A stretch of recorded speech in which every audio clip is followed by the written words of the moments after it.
وہ یقینی طور پر اللہ تعالیٰ کے سامنے بھی اپنی تقصیر کی معافی نہیں چاہے گا.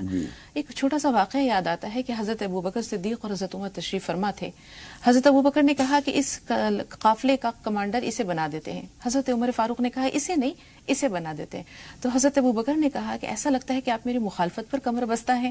تو حضرت عمر فاروق کہتے ہیں حاشا، ہرگز نہیں، میں ایسا تو سوچ بھی نہیں سکتا، لیکن آپ کو مجھے ایسا بولنا نہیں چاہیے تھا، ایسا کہنا نہیں چاہیے تھا. تو حضرت ابوبکر فوراً کہتے ہیں عمر مجھے معاف کر دو. تو حضرت عمر فاروق کہتے ہیں نہیں میں معاف نہیں کرتا. وہ کہتے ہیں عمر معاف کر دو. وہ کہتے ہیں نہیں کرتا. وہ کہتے ہیں کہ معاف کر دو ورنہ حضرت رسول پاک صلی اللہ علیہ وسلم کے پاس جا کر میں جو ہے فریاد کروں گا کہ عمر مجھے معاف نہیں کر رہے. وہ کہتے ہیں چلے جائیے. حضرت ابوبکر صدیق آدھی چادر ان کے شانے پر ہے، جسم پر ہے، اور آدھی زمین پر ہے، اور انہوں نے دوڑ لگائی رسول پاک صلی اللہ علیہ وسلم کے پاس. رسول پاک صلی اللہ علیہ وسلم نے آتے ہوئے دیکھا تو کہتے ہیں کہ ابو قحافہ کے بیٹے کو کسی نے کیا کہہ دیا ہے، یہ تو ایسا لگ رہا ہے جیسے جھگڑ کر آ رہے ہیں، لڑ کر آ رہے ہیں. اور حضرت عمر فاروق آہستہ آہستہ ٹہلتے ہوئے ساتھ آ رہے ہیں. جب وہ پاس آئے تو انہوں نے پوچھا کہ کیا ہوا. انہوں نے کہا رسول اللہ عمر مجھے معاف نہیں کر رہے. انہوں نے کہا کیا ہوا. انہوں نے سارا واقعہ بتایا. تو انہوں نے کہا کہ رسول اللہ میں اس شخص کو کیسے معاف نہیں کر سکتا، میری کیا مجال، میں تو انہیں اسی وقت معاف کر چکا تھا، لیکن میں یہ دیکھنا چاہتا تھا کہ میرا بھائی کرتا کیا ہے. تو یہ ہمارے اسلاف کے اخلاق تھے کہ چھوٹی چھوٹی باتوں پر وہ اپنے دینی بھائی سے معافی طلب کرتے تھے. ہم تو اتنے سخت دل ہو چکے ہیں کہ ہمیں اپنے بھائیوں کا یا اپنے سماج میں رہتے ہوئے اپنے ساتھ رہنے والے لوگوں کا احساس نہیں ہوتا. ہم اللہ تعالیٰ سے کس طرح ندامت کا اظہار کریں؟ اصل میں اللہ تعالیٰ نے انسان کے دل میں جو ضمیر رکھا ہے نا، اس میں ایک ترازو ہے، نظر نہیں آتی وہ، لیکن وہ ترازو ہے، ہر چیز کو تولتی ہے. میں نے جو لفظ بولا وہ حق و صداقت کے معیار پر کتنا صحیح ہے. میں نے جو انداز اختیار کیا وہ دوسرے کو دل دکھانے والا تو نہیں ہے. جس طرح تھرمامیٹر جو ہے وہ بتا دیتا ہے کہ کتنی ڈگری کی حرارت ہے، اس طرح سے ضمیر ہمیں بتا دیتا ہے کہ ہم جو لفظ بول رہے ہیں یہ لفظ کس حد تک صداقت ہے اس میں، اور کتنی گندگی ہے، کتنی دل آزاری ہے، کتنے دلوں کے لیے راحت ہے. یہ فیصلہ اگر یہ ترازو ہماری صحیح کام کر رہی ہے، اس کے اندر کوئی جھول نہیں ہے، تو وہ بہت صحیح بتا دیتی ہے. آپ سے ہی سوال ہے مولانا صاحب، اس ترازو کے ساتھ ساتھ اس دل میں گداز پیدا ہونا بہت ضروری ہے. اور دلوں کا یہ گداز یہ کیسے پیدا ہو، کس طرح ہم اللہ سے مغفرت طلب کریں، یا اپنے بندوں کے دکھ درد کا، یا اپنی تقصیر کی، اپنے رویے کی بدصورتی کی معافی طلب کریں؟ دیکھیے اس کے بہت سارے طریقے ہیں. ایک تو چیز یہی ہے کہ ہم اپنے اسلاف کے نمونوں کو دیکھیں. تاریخ میں جن بزرگوں کے حالات ملتے ہیں ان کو حالات کو دیکھیں کہ انہوں نے کس طرح سے اپنی چھوٹی چھوٹی باتوں پر کتنا شرمندگی کا اظہار کیا ہے، دوسرے کی عظمت کو کتنا اقرار کیا ہے. حضرت عمر رضی اللہ تعالیٰ عنہ جب کسی نے حضرت ابوبکر کے مقابلے میں ان کا موازنہ کیا تو انہوں نے کہا کیا بات کر رہے ہو، عمر تو حسنۃ من حسنات ابی بکر، ابو بکر کی نیکیوں میں سے ایک نیکی کا نام عمر ہے، اس کا میرا کیا مقابلہ، اس کی لاکھوں نیکیاں ہیں، ان میں سے ایک میں بھی ہوں. یہ بہت خوبصورت واقعہ ہے. حضرت عائشہ رضی اللہ تعالیٰ عنہ نے رسول پاک سے دریافت کیا کہ کیا کسی شخص کی اتنی بھی نیکیاں ہیں جتنے آسمان میں تارے؟ تو رسول پاک صلی اللہ علیہ وسلم نے فرمایا ہاں، میری عمر کی نیکیاں اتنی ہیں جتنی آسمان میں تارے. اب حضرت عائشہ کو یہ گمان تھا کہ وہ حضرت ابوبکر کا نام لیں گے. تو جب انہوں نے چہرہ تو پہچان لیا کہ حضرت عائشہ کے چہرے پر ایک رنگ آیا اور ایک گیا، انہوں نے کہا کہ عائشہ حضرت عمر کے بارے میں، عمر ابوبکر کی نیکیوں میں سے ایک نیکی کا نام ہے. تو یہاں پھر ہم سوال آ رہا ہے مولانا صاحب آپ کے پاس آ رہے ہیں کہ اگر بندے کو یہ پتا چل جائے کہ اس کے رب کو اس کی توبہ سے کتنی خوشی ہوتی ہے تو وہ بندہ تو دن رات توبہ کرے، ہر پل ہر ساعت توبہ کرے، لیکن اسے اس چیز کا احساس کیوں نہیں ہوتا، یا وہ اس معرفت، اس واقفیت تک، اس حقیقت تک اس کی واقفیت کیوں نہیں ہوتی، رسائی کیوں نہیں ہوتی؟ دیکھیں قرآن کریم میں آیا ہے اور متعدد احادیث میں بھی آیا ہے کہ جب انسان کوئی گناہ کرتا ہے تو پھر اس کے اندر اس کے دل پہ ایک داغ سا پیدا ہوتا ہے، اور پھر اگر وہ توبہ بر وقت نہیں کرتا، نیک اعمال نہیں کرتا جو اس کے گناہوں کو دھل دے اور اس کے دل کو صاف کر دے، تو وہ گہرا ہوتا چلا جاتا ہے. اور اس طریقے سے اس کے اندر جو توبہ کی صفت ہے، جو اس کے اندر نیکی کی، پرہیزگاری کی صفت ہے، کم سے کم ہوتی چلی جاتی ہے، وہ سیاہی بڑھتی چلی جاتی ہے، اس کا دائرہ بڑھتا چلا جاتا ہے. تو اس طریقے سے انسان غفلت میں سوتا رہتا ہے، اسے یہ اندازہ نہیں ہوتا کہ کس طرح سے اس کے اندر کی وہ کیفیت تبدیل ہو رہی ہے، کس طریقے سے اس کے اندر جو اس کی روحانی طاقت ہے وہ ختم ہو رہی ہے، اور اس کے اندر جو بہیمی اور شیطانی طاقت ہیں اس کے اندر بڑھتی چلی جا رہی ہے. اسی لیے بار بار اس بات کی تاکید قرآن کریم میں اور رسول اکرم صلی اللہ علیہ وسلم کے احادیث میں کہ انسان ہمیشہ اپنے دل کا محاسب رہے، اپنے آپ کا محاسبہ کرتا رہے۔ رسول اللہ صلی اللہ علیہ وسلم نے فرمایا استفت قلبک، اپنے دل سے پوچھتا رہے، جس ضمیر کی معنی بات کرتے رہے، دل خود اس کا گواہی دیتا ہے، اس کا ضمیر خود اس کا گواہی دیتا ہے کہ وہ کس طریقے سے گناہوں میں مبتلا ہے یا کس طریقے سے وہ اس طرح کی چیزیں کر رہا ہے۔ تو جب انسان خود اپنے دل پہ مطلع ہوتا ہے، اپنا بار بار محاسبہ کرتا ہے، جس کی طرف قرآن کریم بار بار دعوت دیتا ہے کہ اپنے محاسبہ کرو، تو پھر اس کے اندر یہ جذبہ اور اس کے اندر یہ صفت بیدار رہتی ہے کہ اگر اسے کوئی ذرا سی بھی کوئی غلطی یا بھول چوک ہو گئی ہے تو وہ فوراً اس پہ متنبہ ہو کر کے اللہ کے حضور میں گر جاتا ہے، وہ سجدہ ریز ہو جاتا ہے اور اس طریقے سے اپنی ندامت کے آنسو بہا کر کے اپنی مغفرت، اپنے گناہوں کی معافی کرا لیتا ہے۔ ورنہ جو ایسا نہیں کرتا تو پھر وہی پختگی اس کے اندر ایسی پیدا ہوتی چلی جاتی ہے کہ پھر اس کے اندر سے یہ احساس ہی ختم ہو جاتا ہے۔ جب وہ احساس ختم ہو جاتا ہے تو وہ آخری درجے کی چیز ہوتی ہے۔ بالکل، یعنی ہم کہہ سکتے ہیں کہ دنیا سے بے رغبتی توبہ سے قریب کرتی ہے، اور اللہ تعالیٰ سے اجر و ثواب کا حصول بندے کو جو ہے وہ اللہ سے مغفرت طلب کرنے پر اکساتا ہے۔ اب یہ عشرہ مغفرت کا آغاز ہو چکا مولانا صاحب، عشرہ مغفرت میں زیادہ سے زیادہ کس طرح اللہ تعالیٰ سے ہم اپنی بخشش اور مغفرت طلب کر سکتے ہیں؟ کیا وہ اعمال ہیں، کیا اوراد ہیں، کیا اذکار ہیں، کیا تسبیحات ہیں؟ دیکھیے، اس میں سب سے زیادہ ہمیں اپنی زندگی کی کوتاہیوں غلطیوں کو یاد کر کے، اپنی زندگی کا پورا دفتر آدمی کے سامنے ہوتا ہے، سارا ریکارڈ ہمیں معلوم ہے، کسی کو معلوم ہو نہ ہو، سب سے زیادہ ہم اپنی کوتاہیوں غلطیوں سے خود واقف ہوتے ہیں۔ ان میں جو باتیں بھی ہمیں یاد آ جائیں ان کے لیے اللہ تعالیٰ سے بار بار معافی مانگیں، اور جو یاد نہیں ہے، اللہ تعالیٰ کو سب کچھ معلوم ہے، اس کے لیے بھی اللہ تعالیٰ سے معافی مانگیں کہ پروردگار، میں زندگی میں کوتاہیاں غلطیاں کرتا رہا اور بھولتا بھی رہا، مجھے نہیں معلوم، جو کچھ مجھے یاد ہے، مجھے فلاں بات یاد ہے، فلاں غلطی میں نے کی، فلاں غلطی میں نے کی، اس کے لیے معافی چاہتا ہوں، اور جو باتیں مجھے یاد نہیں رہی ہیں پروردگار، اس کے لیے معافی چاہتا ہوں۔ اپنے لیے معافی مانگیے، ربنا اغفر لنا ولاخواننا الذین سبقونا بالایمان، ہم سے بھی معافی مانگیے، ربنا اغفر لنا ولاخواننا الذین سبقونا بالایمان، ہم سے پہلے جو ہمارے بھائی گزر چکے ہیں ایمان والے، ان کے لیے مغفرت کی دعا کی جائے، اپنے والدین کے لیے دعا کی جائے۔ قرآن مجید میں اللہ تعالیٰ نے فرمایا کہ یہ تم دعا کیا کرو، رب ارحمہما کما ربیانی صغیرہ، ان کے لیے دعا کرو، تمام مومنین مومنات کے لیے دعا کی جائے۔ تو ہم جب جنازے کی نماز پڑھتے ہیں اس میں کتنا دائرہ وسیع کرتے ہیں، اللہم اغفر لحینا و میتنا و شاہدنا و غائبنا، جو ہمارے زندہ ہیں ان کے لیے بھی مغفرت فرما دے، جو دنیا سے جا چکے ہیں ان کی بھی مغفرت فرما دے، بڑوں کی بھی، چھوٹوں کی بھی، عورتوں کی بھی، مردوں کی بھی، بچوں کی، بڑوں کی، سب کے لیے مغفرت مانگتے ہیں۔ اللہ کی مغفرت کے خزانے اتنے ہیں کہ ان سب کو معاف کر دے۔ تو ایک حدیث قدسی میں اللہ تعالیٰ نے فرمایا کہ میں سب کو معاف کر دیتا ہوں، ولست ابالی، مجھے ذرا پرواہ نہیں ہوتی کہ کیسے کیسے بڑے مجرموں پاپیوں کو بھی تو نے بخش دیا۔ وہ فرماتا ہے کہ میں سب کو معاف کر دیتا ہوں، ولست ابالی، مجھے کوئی پرواہ نہیں۔ اللہ تو معاف کر دے گا مولانا صاحب، وہ یقینی طور پر رحیم ہے، کریم ہے، لیکن انسان جہاں قیامت کے دن جس چیز میں جو ہے وہ گرفتار ہوگا، جس مصیبت میں، وہ بندوں کے حقوق کی پامالی ہوگی۔ احساس بھی نہیں ہوتا، زبان سے کوئی ایسی بات نکل جاتی ہے کہ کسی کا دل جو ہے اس کو ٹھیس پہنچتی ہے، کسی کی عزت نفس مجروح ہوتی ہے، کسی پر ہم ظلم اور استحصال کر بیٹھتے ہیں۔ تو یہ جو زبان ہے ہماری، کہتے ہیں پرندے اپنے پیروں سے اور انسان اپنی زبان سے جال میں پھنستا ہے۔ تو قیامت کے دن ہماری نیکیاں، ہمارے حسنات جو ہیں وہ برباد ہو جائیں گے صرف ہماری زبان کی وجہ سے۔ تو زبان پر کنٹرول رکھنا، مولانا وارث مظہری صاحب، زبان پر قابو پانا یا زبان سے کوئی ایسی بات نکال دینا جس سے کہ کسی کی حق تلفی ہوتی ہے اور فوری طور پر، جیسے کہ حضرت ابوبکر صدیق کا واقعہ ہم نے دیکھا، اس سے معذرت طلب کر لینا، یہ بندے کو اللہ کی رحمت سے کتنا قریب کر دیتا ہے۔ بے شک زبان پر رسول اکرم صلی اللہ علیہ وسلم نے متعدد احادیث میں رسول اکرم صلی اللہ علیہ وسلم نے اس پہ زور دیا ہے، توجہ دلائی ہے۔ رسول اکرم صلی اللہ علیہ وسلم نے ارشاد فرمایا کہ اگر تم اپنے زبان کی ضمانت لو، اور اگر تم اپنے جو شہوت کی، یعنی اگر تم نے اس کو یعنی زبان کو کنٹرول میں رکھو، اور اگر تم نے صحیح طریقے سے اپنے شہوت کا، جنسی شہوت کا استعمال کیا، اگر اس کی تم ضمانت لیتے ہو تو میں تمہیں لیے جنت کی ضمانت لیتا ہوں۔ اس طرح متعدد احادیث میں خاموشی کی بہت زیادہ اہمیت رسول اکرم صلی اللہ علیہ وسلم نے بتائی۔ تو یہ بات صحیح ہے کہ زبان ایک بنیادی چیز ہے جس کی وجہ سے دوسروں کے حقوق پامال ہوتے ہیں، دوسروں کے، اور بار بار آدمی مصیبتوں میں گرفتار ہوتا ہے۔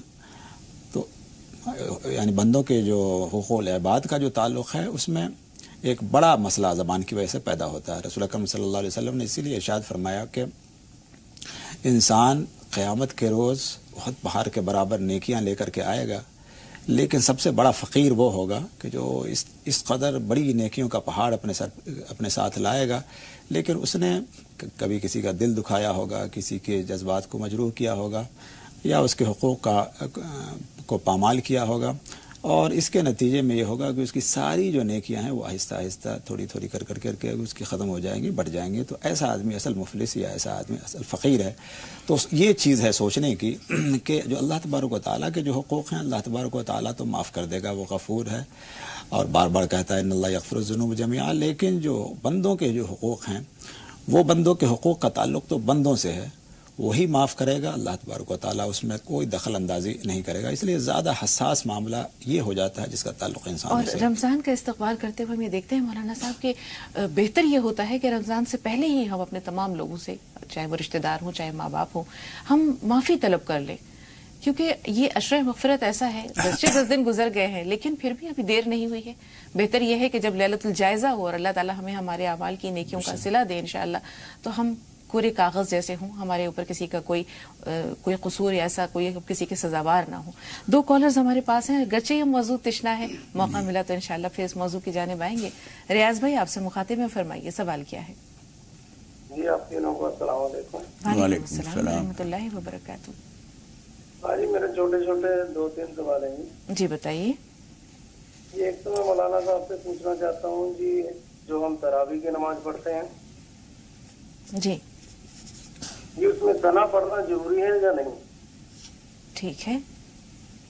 جی دوسرا سوال ہے میرا کہ جیسے ہم نے روزہ رکھا ہوا ہے جی اگر کوشش کرنے کے بعد بھی جمعہ کے دن جمعہ نہیں پڑھ سکتے جی روزہ رکھے ہوئے میں، جی تو روزے کے ثواب میں کوئی فرق پڑے گا؟ ٹھیک ہے. تیسرا سوال، آپ نے کہا کہ 3 سوال ہیں. تیسرا سوال یہ کہ عورتوں کے لیے بھی تراویح پڑھنا ضروری ہے؟ بہت اچھا سوال ہے، تھوڑا سا انتظار. فرزانہ صاحب آپ بتائیے آپ کا سوال کیا ہے؟ جی بہن فرزانہ صاحبہ ہمیں سن پا رہی ہیں؟ السلام علیکم. وعلیکم السلام. جی بہن ذرا بلند آواز سے فرمائیے، کیا کہہ رہی ہیں آپ؟ جی میرے گھر میں پریشانی ہوتے ہیں، برکت نہیں ہے. جی ہلو ٹھیک ہے، آپ کا سوال ہم تک پہنچ گیا. اللہ تعالیٰ پریشانیاں دور کرے اور خیر و برکت کے لیے انشاءاللہ مولانا صاحب سے ہم دعا کی گزارش کریں گے. اس کے علاوہ اپنے ناظرین کو یہ بھی بتا دیتے ہیں کہ آج پروگرام کے اختتام سے پہلے انشاءاللہ کوشش کریں گے کہ مولانا صاحب سے ہم یہ گزارش کریں کہ وہ اجتماعی دعا کے لیے اہتمام کریں. تو آپ اس دعا میں ضرور شامل ہوں، اپنے گھر کے لوگوں کو بھی شامل کریں اور آمین کہہ کر شرکت ضرور کیجیے. اب دیکھ لیتے ہیں آج کے دن کے بارے میں. آج کا دن تاریخ کے آئینے میں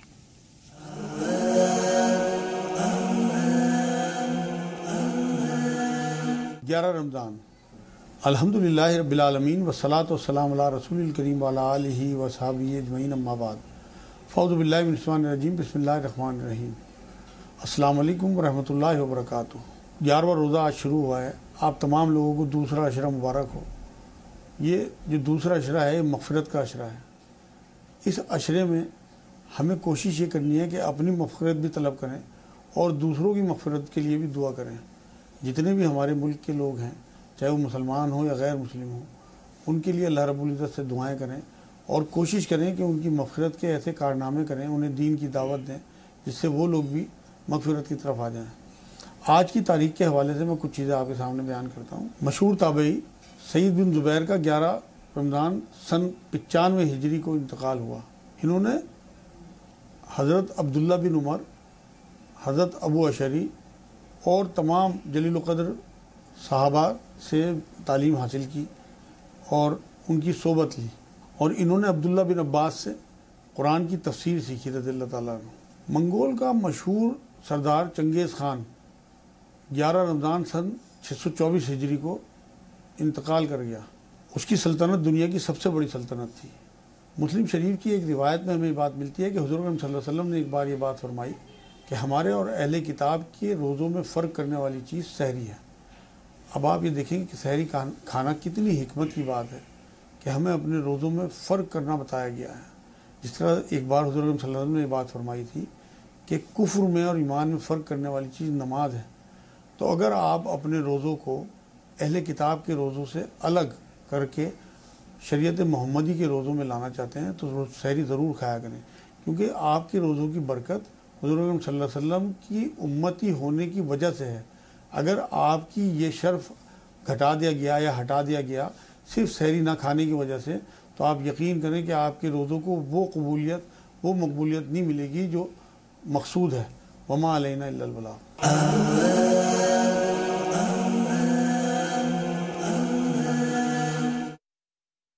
خورشید اور صبا دونوں ہمارے ساتھ فون لائن پہ موجود ہیں. صبا تھوڑا سا انتظار، پہلے خورشید بھائی سے بات کر رہے ہیں. فرمائیے خورشید صاحب، سوال کیا ہے؟ ہیلو صبا بول رہی ہیں؟ ہیلو السلام علیکم. وعلیکم السلام. جی صبا. جی یاسمین بول رہے ہیں، خورشید بھائی کی بیوی. جی سوال بتائیے. جی میرا گھر جو ہے بننا ہے گوالٹولی میں. ہاں یاسمین نام ہے میرا. ٹھیک ہے یاسمین صاحبہ، اپنا سوال جاری رکھیے. میرا گھر گوالٹولی میں ہے، مچھلی آتے ہیں، اور وہاں جو ہے میری جٹھانی کے کمرے کے اوپر میرا کمرہ بننا ہے. ہاں ہاں میری جٹھانی کے کمرے کے اوپر میرا کمرہ بننا ہے، وہ جو ہے اعتراض کر رہی ہیں. کیوں اعتراض کر رہی ہیں؟ کیا کہہ کر اعتراض کر رہی ہیں؟ وہ کہہ رہی ہیں کہ ہم مکان جو ہے نہیں بنانے دیں گے. ملکیت کا حق برابر ہے دونوں کا؟ 4 بھائی ہیں، ان لوگ چاروں کا حق برابر ہے. ٹھیک ہے اور نیچے جٹھانی نہیں. ٹھیک ہے ٹھیک ہے. صبا صاحبہ آپ بتائیے، آپ کا سوال کیا ہے؟ وعلیکم السلام. جی میرا یہ پہلا سوال یہ ہے نا باجی کہ جیسے کہ عورتیں لوہے کی انگوٹھی اور لوہے کی چین پہن کر نماز پڑھ سکتی ہیں، اور دوسرا سوال یہ ہے کہ جیسے کہ رمضان کا چاند شروع ہوتا ہے، عورتیں تراویح تب تک پڑھتی ہیں جب تک عید کا چاند نہیں ہوتا ہے.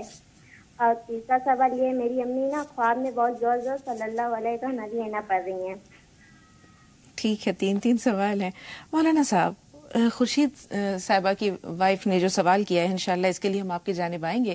سوال پوری طرح آپ کے ذہن نشین ہوگا انشاءاللہ. ایک چھوٹا سا بریک لے رہے اور بریک کے بعد اس آخری سوال سے انشاءاللہ سوالات و جوابات کے سلسلے کا آغاز کریں گے.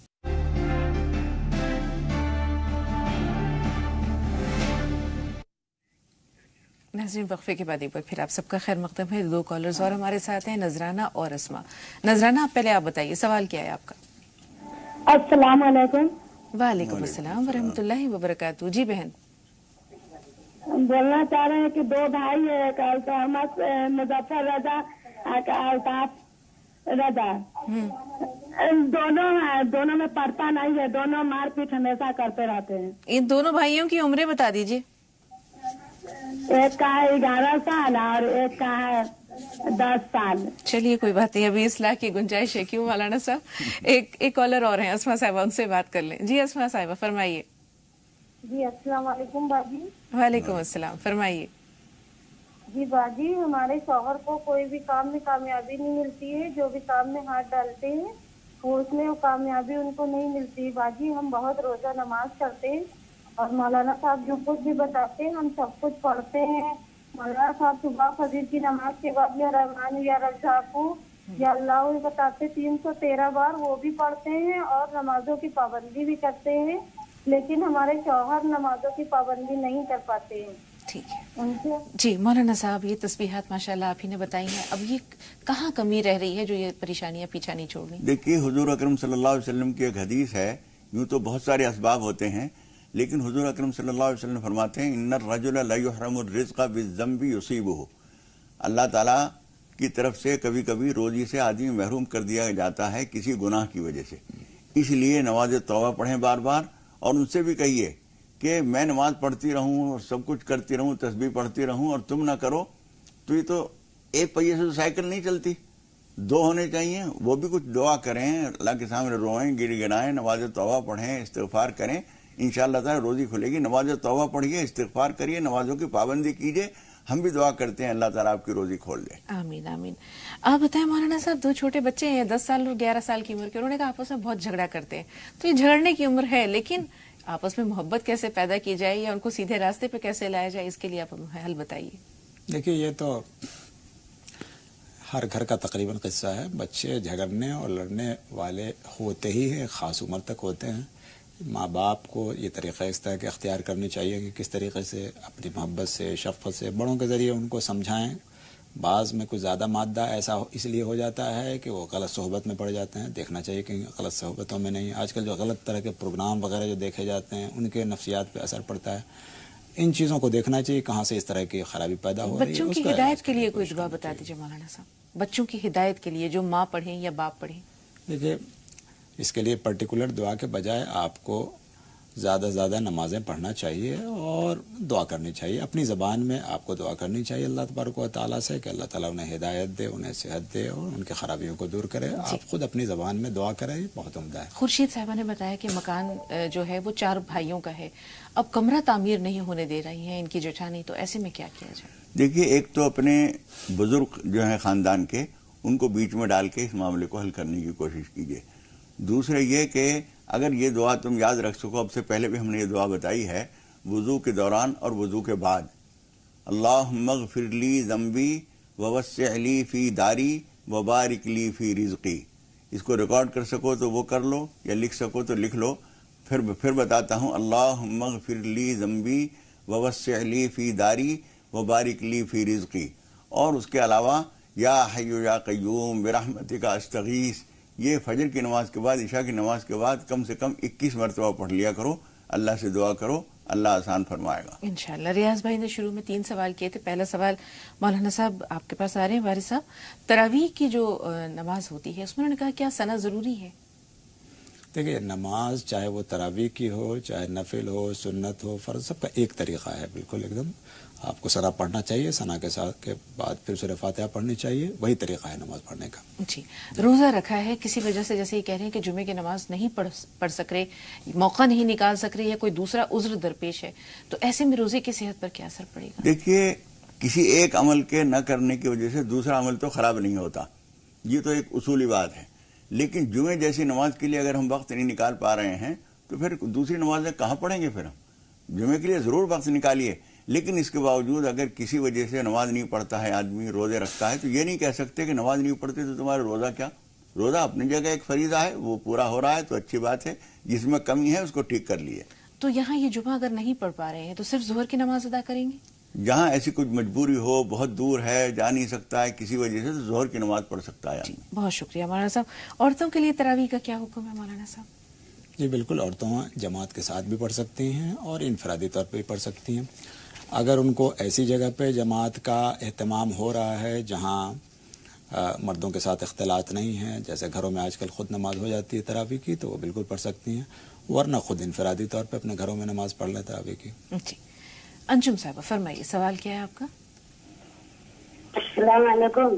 وعلیکم السلام.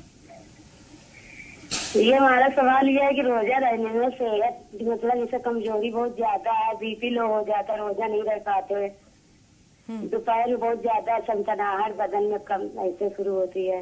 جی. تو ایسے میں آپ کیا کہنا چاہ رہی ہیں؟ مولانا صاحب سے کیا جاننا چاہ رہی ہیں؟ مطلب ہم روزہ کیسے رہیں اس میں؟ ٹھیک ہے. فرزانہ صاحب آپ بتائیے آپ کا سوال کیا ہے؟ فرزانہ صاحب ہمیں سن پا رہی ہیں؟ السلام علیکم. جی وعلیکم السلام ورحمۃ اللہ وبرکاتہ. مجھے میرے امی پاپا کے لیے پوچھنا تھا. میرے گھر میں بہت لڑائی جھگڑے ہوتے ہیں اور امی بھی کچھ چپ نہیں رہتی ہیں اور پاپا بھی چپ نہیں رہتے ہیں اور گھر میں برکت وغیرہ بھی نہیں ہے. تو آپ مجھے کچھ بتائیے کہ اس کے لیے میں کیا کروں. میں نماز تو پڑھتی ہوں، امی پاپا کے بیچ میں لڑائی جھگڑا کچھ کم کر پاؤں، اس کے لیے مجھے کچھ دعائیں بتا دیجیے. اللہ تعالیٰ آپ کو کامیابی دے. مولانا عبداللہ طارق صاحب، مسئلہ آپ نے سنا، ایسے معاملات آپ بخوبی ہمارے کالرز کے جو ہے وہ جانتے رہتے ہیں، آپ تک پہنچتے رہتے ہیں. اگر ان کے ماں باپ بھی ہماری گفتگو سن رہے ہوں تو ان کو سمجھنا چاہیے کہ آپ لوگوں کی لڑائی یہاں تک پہنچ گئی ہے کہ بچے اب اس کے لیے پریشان ہو رہے ہیں کہ وہ کس طرح دور کیا جائے.